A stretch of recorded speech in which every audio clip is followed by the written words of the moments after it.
escala en París, Aida Palau.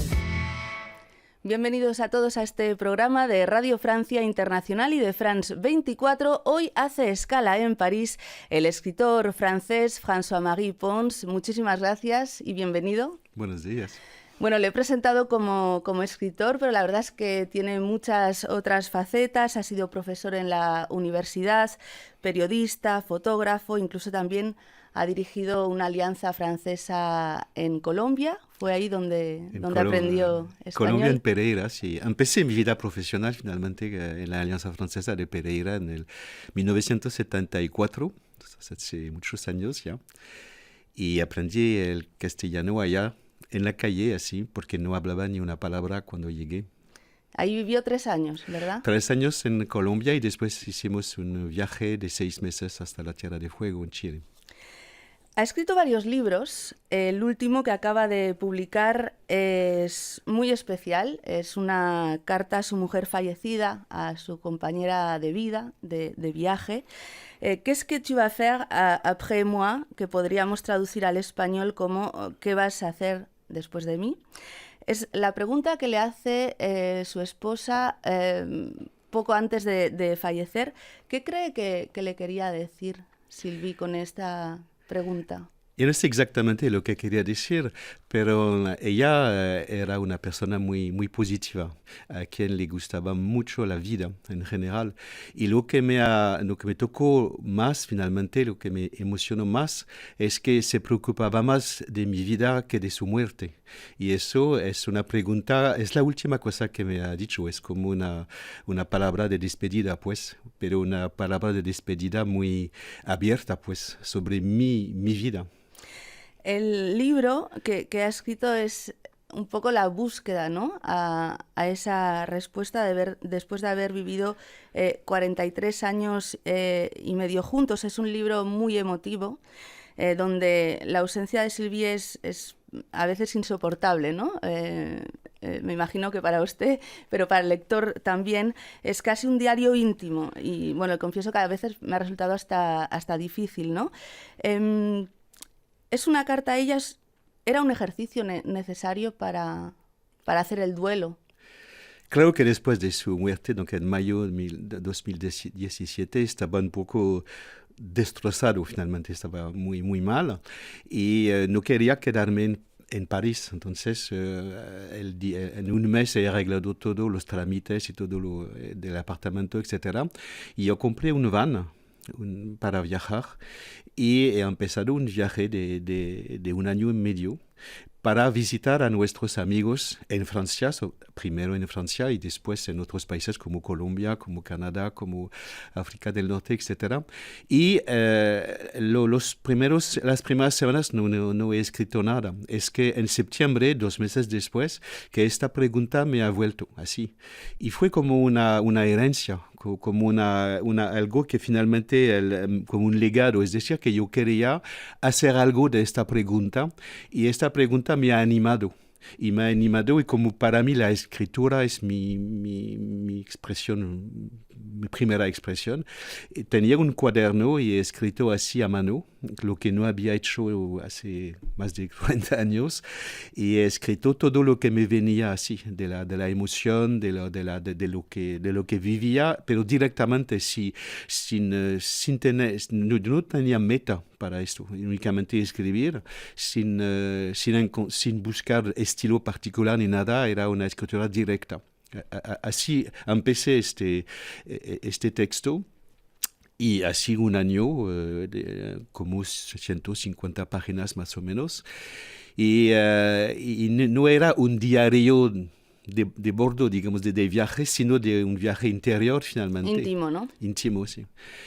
Y cuando he leído todo eso, me ha dado cuenta que estaba bastante fuerte y que había frases que podían interesar a mucho más gente que mí finalmente, que como puede ser un poco universal.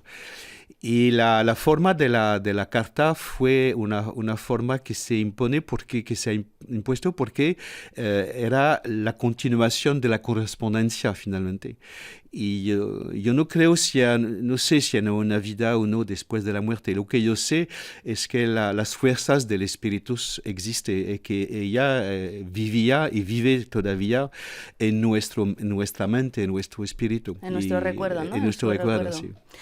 En este peregrinaje viaja a Colombia, va a Cali, a Pereira, a la avenida Circunvalar, donde en los años 70 se instaló con Sylvie, como decíamos al principio, y escribe, volví a este nido, quizás el único sitio que se ha conservado en esta ciudad, que se ha extendido inmensamente, llena de rascacielos que oprimen. ¿Reconoció el lugar? ¿Qué le inspiró?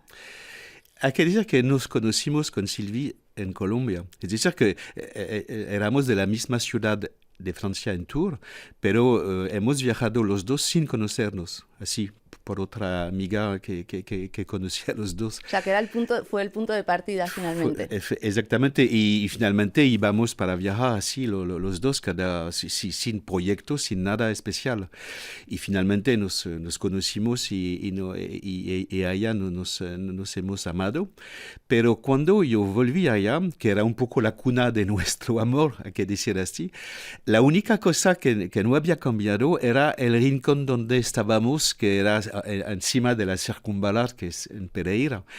Pero toda la ciudad, el resto de la ciudad era mucho más grande y sobre todo más alta. Antes era como una ciudad hay que decir, como de finca, finalmente las casas de 2 o 3 pisos, y finalmente las calles parecían largas, etc. Y ahora es como Nueva York, es decir, que las torres son inmensas y finalmente la ciudad parece muy pequeñita, muy estrecha. Y eso me ha impresionado, sí. En el libro también escribe: lo que no te puedo contar no existe.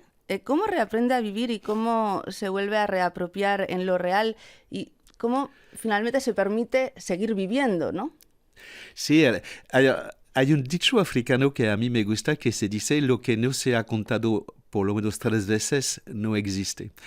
Y para mí lo que se cuenta, lo que se compartir con los demás, lo que estamos viviendo, para mí es eso, la existencia.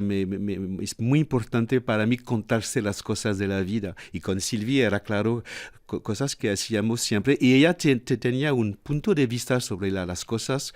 Era pintora, era artista, y me gustaba mucho cómo ella me contaba lo que habíamos hecho juntos, porque hemos viajado mucho finalmente los dos en el mundo. Y ahora eso lo echo de menos, porque finalmente ahora yo no tengo este punto de vista. Yo tengo que reinventar todo finalmente de la manera de vivir y de mirar el mundo. Bueno, ha escrito otros libros, Fils-Père, Hijo Padre, Le fauteuil roulant malgré lui, La silla de ruedas a su pesar, que escribió a 4 manos con su mujer Sylvie. Y en otro registro escribió las memorias de su abuelo, que era nada más y nada menos que la primera estrella del cine francés, del cine mudo, René Navarre, y fue el primero en interpretar Fantomas en 1913, este supervillano, quizás el primer supervillano y criminal. Un personaje que, por cierto, fue adaptado en México y tuvo mucho éxito a partir de los años 70 en Latinoamérica. El libro se titula Fantomas c'était moi, Fantomas era yo. Y cuando se estrena Fantomas, cuéntenos, tiene un exitazo, tal vez es el primer éxito registrado en la historia del cine en los cines de París, ¿no? Digamos que es una de las primeras estrellas, porque es muy difícil de decir es la primera, pero fue un star, francamente, porque era actor de teatro primero y después de cine, y tenía como director el director más famoso de Francia, que se llama Louis Feuillade, y en la Gaumont todavía es la Gaumont. Y claro que con el papel de Fantomas fue, pero increíble, y ha escrito sus memorias, y cuando habla de esto es como algo que viene de otro mundo para él. Y Fantomas gracias a Fantomas, pero fue conocido en el mundo porque esta película muda, entonces era muy fácil en esta época que las películas podían claro, no se así, tenían que doblar, ¿no? No había que hablar. Y era entonces un personaje muy famoso y ha recibido pero un montón y montón de cartas de admiradores y admiradoras, sobre todo, que tengo. Y he conocido bien este abuelo porque yo tenía 18 años cuando él ha muerto. Y había dejado todos sus documentos, sus papeles, sus fotos y todo en un baúl que hemos encontrado en ático, se dice, la parte ¿Sí? superior de la casa, sí. Y bueno, cuando era joven yo sabía que todo eso existía y finalmente he empezado a trabajar eso durante 3 años porque finalmente tuve que ver como la historia del cine, finalmente no la conocía tanto. Y eso en 2010, algo así, para que salga, porque la publicación en 2013, que era el aniversario, perdón, del primer siglo. René Navarre sigue influenciando, ¿no? en el cine actual. Digamos que, claro que era un pionero, que era Pionero. sí, pionero, y finalmente estas personas, con muchos en esta época, después hubo Chaplin, etcétera, han inventado el cine, finalmente son ellos que han inventado el cine. Y claro que ahora, sobre todo con una película que se llama The Artist, Sí.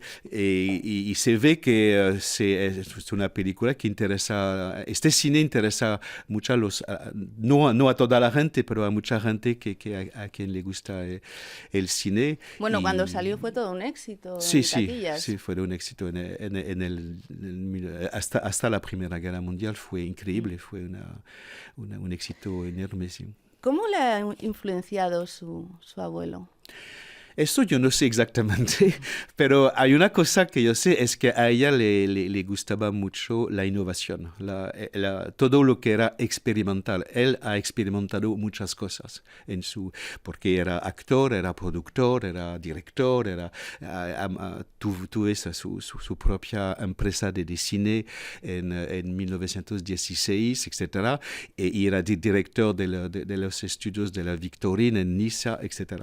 La innovación. Y a mí me encanta la innovación y me encanta también todo lo es desafío. Y él también era un hombre de retos, desafío. ¿no? Sí. Bueno, eso. ¿y cuál es su próximo reto? Ya estamos terminando, no nos queda mucho tiempo. Tal vez traducir alguno de sus libros al español. ¿Por qué no? Con mucho gusto. Bueno, François-Marie Pons, pues muchísimas gracias por haber estado con nosotros y muchísimas gracias a todos ustedes. Ya saben que nos pueden seguir por internet en rfimundo.com y en france24.com. Hasta pronto, amigos.